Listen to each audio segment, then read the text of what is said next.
ಎಲ್ಲಿ ಹೋಗ್ತಿದ್ರಿ ಮೇಡಮ್? ಇಷ್ಟೆಲ್ಲ ಬಂಗಾರ ಹಾಕೊಂಡು ರಿಲೇಷನ್ ಮದುವೆ ಇದೆ, ಮದುವೆಗೆ ಹೋಗ್ತಾ ಇದೀನಿ ಸರ್. ಒಬ್ಬಂಟೆಗೆ ಹೋಗ್ತಾ ಇದ್ರಿ ಮೇಡಮ್? ಯಾರಾದ್ರೂ ಬಂದು ಒಡವೆ ಗಿಡ ತಗೊಂಡ್ರೆ ಏನ್ ಮಾಡ್ತೀರಾ? ಇಲ್ಲ ಸರ್, ನೆಕ್ಸ್ಟ್ ಸಲ ಹಾಕಲ್ಲ ಬಿಡಿ ಸರ್. ಈಗೆಲ್ಲ ಚೈನ್ ಸ್ನ್ಯಾಚಿಂಗ್ ಆಗ್ತಾ ಇದೆ, ಕಳ್ತನ ಆಗ್ತಾ ಇದೆ. ನೀವೊಬ್ರು ಹೋಗ್ತಾ ಇದೀರಾ? ಏನ್ ಹೆಚ್ಚು ಕಡಿಮೆ ಆದ್ರೆ ಏನ್ ಮಾಡ್ತೀರಾ? ನೀವ್ಯಾರು ಸರ್ ಮಾತಾಡೋದು? ನಾವು ನವನಗರ ಕ್ರೈಮ್ ಪೊಲೀಸ್ನವ್ರು. ನಾವು ಹಾ ಸರ್, ನವಡಂಗ ಪೊಲೀಸ್ ಸ್ಟೇಷನ್. ಹೌದೌದು. ನಿಮ್ದು ಇನ್ಫಾರ್ಮ್ ಇಲ್ಲ, ಏನಿಲ್ಲ, ಪೊಲೀಸ್ ಅಂತ ಹೆಂಗೆ ನಂಬೋದು ನಾವು? ಕ್ರೈಮ್ನವರು ಇನ್ಫಾರ್ಮ್ ಹಾಕಲ್ಲ, ನಾವು ಕಲರ್ ಡ್ರೆಸ್ ಅಲ್ಲಿ ಸುತ್ತಾಡ್ತಿರ್ತೀವಿ. ಇದೆಲ್ಲ ನಾವು ಪೊಲೀಸ್ನವರು ಗೋಲ್ಡ್ ಬಗ್ಗೆ ನಿಮ್ಗೆಲ್ಲ ಚೈನ್ ಸ್ನ್ಯಾಚಿಂಗ್ ಆಗ್ತವೆ, ಕಳ್ತನ ಆಗ್ತವೆ, ಜಾಗೃತಿ ಮುಟ್ಟಿದ್ರು ನೀವು ಮತ್ತೆ ಅದೇ ಕೆಲಸ ಮಾಡ್ತಿಲ್ಲ ಮೇಡಮ್. ಈಗ ಒಂದ್ ಕೆಲಸ ಮಾಡಿ ಮೇಡಮ್, ನಮ್ ಖರ್ಚಿಪಲ್ಲಿ ನಿಮ್ದೆಲ್ಲ ಬಂಗಾರ ಹಾಕಿ ನಿಮ್ ಸೇಫ್ಟಿ ಆಗಿ ಕೊಡ್ತೀವಿ, ಬ್ಯಾಗಲ್ಲಿ ಹಾಕೊಂಡು ಹೋಗಿ.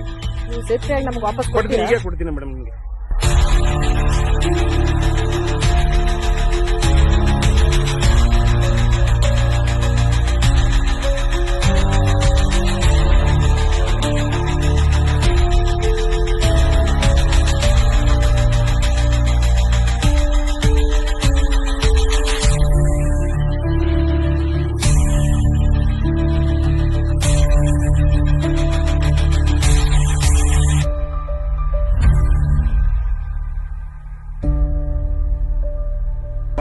ಆನ್ಸರಿಂಗ್ ಎಲ್ಲ ಚೆಕ್ ಪೋಸ್ಟ್ ಗಳನ್ನ ಅಲರ್ಟ್ ಮಾಡಿ, ಒಂದು ಬ್ಲಾಕ್ ಪಲ್ಸರ್ ಬೈಕ್ ಮೇಲೆ ಇಬ್ರು ಜೀನ್ಸ್ ಹಾಕೊಂಡಿರೋರು, ಒಬ್ಬನ್ ಟಿ ಶರ್ಟ್ ಹಾಕೊಂಡಿದ್ದಾನೆ, ಒಬ್ಬನ್ ಶರ್ಟ್ ಹಾಕೊಂಡಿದ್ದಾನೆ.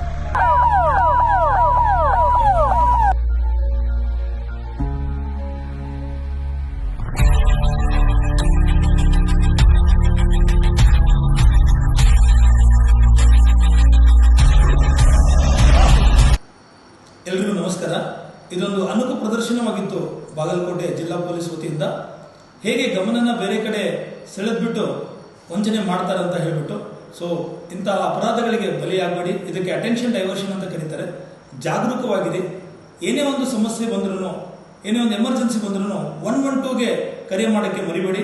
ನೀವು ಎಷ್ಟು ಬೇಗ 112ಗೆ ಕರೆ ಮಾಡಿ ಹೇಳ್ತಿರೋ ಅಷ್ಟು ಬೇಗ ಪೊಲೀಸರು ಕಾರ್ಯಪ್ರವೃತ್ತರಾಗಿ ಅಪರಾಧಿಗಳನ್ನ ಹಿಡಿಯೋಕ್ಕೆ ಅನುಕೂಲ ಆಗುತ್ತೆ ಅಂತ ಹೇಳ್ತಾ, ನೀವು ಆದಷ್ಟು 112ನ ಯೂಸ್ ಮಾಡಿ ಅಂತ ನಿಮ್ಮಲ್ಲಿ ವಿನಂತಿ ಮಾಡ್ತೀವಿ.